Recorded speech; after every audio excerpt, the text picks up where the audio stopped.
Hello friends, welcome to power of MCX। Successful होना चाहते हो? सक्सेसफुल होने के लिए क्या टिप्स है? यदि आप कम्युनिटी मार्केट में सक्सेस पाना चाहते हो तो, और यदि आप फुल ट्रेडर बनना चाहते हो, अपना आप जो भी अभी बिजनेस जॉब कर रहे हो उसको छोड़ना है और आप प्लानिंग कर रहे हो कि मैं एक फुल टाइम ट्रेडर बन जाऊं, तो पहला स्टेप आपको ये फॉलो करना होगा। पहले आपको ये करके दिखाना है, वो है 1 महीने तक आपको प्रॉफिटेबल बन के दिखाना है। पहला स्टेप आपका होगा 1 मंथ के एंड तक आपका प्रॉफिट बचा हुआ रहना चाहिए। उसमें आप चाहे 5,000 कमाओ, 10,000 कमाओ, at the end of the month इतना बचना चाहिए। ठीक है, और पूरे मंथ आपने ट्रेडिंग किया, उसके बाद एंड में कुछ बचना चाहिए। पहला टारगेट तो आपका ये है। ठीक है, उसका बाद सेकेंड स्टेप होगा, 1 मंथ वाला कंप्लीट हो गया तो आपको 3 मंथ तक आना पड़ेगा। 3 महीने तक आपको प्रॉफिटेबल रहना है। 3 महीने तक कंटिन्यू आप रह गए तो आपने दूसरा स्टेप है वो कंप्लीट कर लिया। ठीक है, तीसरा स्टेप जो होगा वो होगा 6 मंथ का, यानी टोटल 6 मंथ रहना है, अलग से 6 मंथ नहीं बोल रहा। टोटल 6 मंथ तक आप प्रॉफिटेबल रह गए। इसका मतलब अब आप सोच सकते हो कि आपको अपना बिजनेस जो कर रहे हो उसके अलावा आप फुल टाइम ट्रेडर बन सकते हो। जॉब छोड़ करके आप जिस रास्ते पर जा रहे हो वो एकदम राइट है।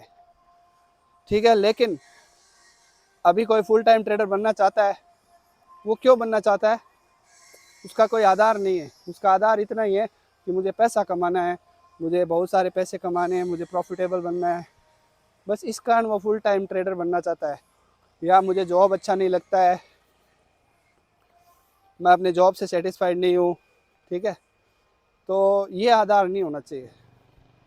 उसका जो आधार है, बेस है, वो ये होना चाहिए कि हाँ ठीक है, 1 मंथ तक प्रॉफिटेबल रह के दिखा दिया, 3 मंथ तक रह के दिखा दिया, 6 मंथ तक रह दिया, 6 महीने आपके कंप्लीट हो गए प्रॉफिट में।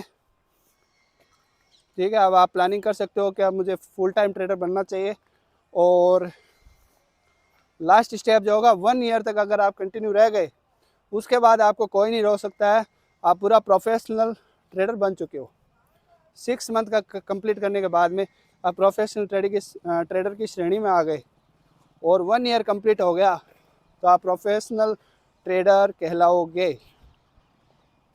क्योंकि 1 साल तक, 6 महीने तक क्या होता है, हर प्रकार का मार्केट आपने देख लिया, अप वाला, डाउन वाला, साइडवेज का, सब प्रकार का मार्केट आपने चेक कर लिया। ठीक है, तो 6 मंथ का मैं रखता हूँ और मेरा जो जर्नी कैसे रहा वो आपको बताता हूँ। सबसे पहले क्या हुआ, जैसे सभी के साथ होता है, MCX मार्केट में आया। ठीक है, तो कंटिन्यू लॉसेस होने लगे।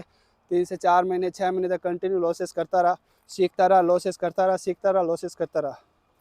उसके बाद मेरा 1 महीना प्रॉफिटेबल गया था और मेरा टारगेट स्टार्ट से यही था कि 1 महीने तक प्रॉफिटेबल रहना है।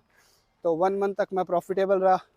उसके बाद क्या हुआ, वापस से फिर लॉसेज स्टार्ट हो गए। तो आपके साथ भी यही होगा, जब 1 महीना आप कमा लोगे तो हो सकता है और कॉन्फिडेंस आ जाए, या कुछ एनालिसिस में क्या कमी प्लस माइनस करना है, या मार्केट भी आपके हिसाब से ही चल रहा था। तो मैंने फिर देखा कि उस 1 महीने में मैं प्रॉफिटेबल क्यों था। उसका कारण एक था कि मार्केट उस समय साइडवेज चल रहा था। ठीक है, और मैं जो स्ट्रेटजी फॉलो कर रहा था वो उसी अनुसार थी। तो फिर मैंने देखा कि इसमें कुछ ऐसा बदलाव लाना पड़ेगा कि अपने को प्रॉफिट है जो बड़े चाहिए। जो जैसे मार्केट ट्रेंड में आने लगा तब मुझे प्रॉफिट नहीं होने लगा, कि मेरी स्ट्रेटजी उस हिसाब से थी, साइडवेज मार्केट की जैसी।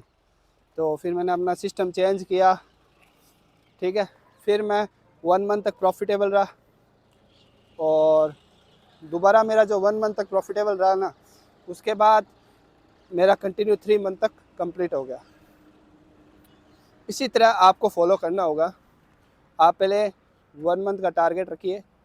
ठीक है, आपको जीत पक्का मिलेगा। 1 महीने का अगर आप कंप्लीट कर देते हो, फिर आपको कॉन्फिडेंस आ जाएगा, यहाँ मैं ट्रेडिंग मार्केट में कुछ कर सकता हूँ। 1 मंथ कंप्लीट करने का टारगेट रखें। Okay, thank you so much.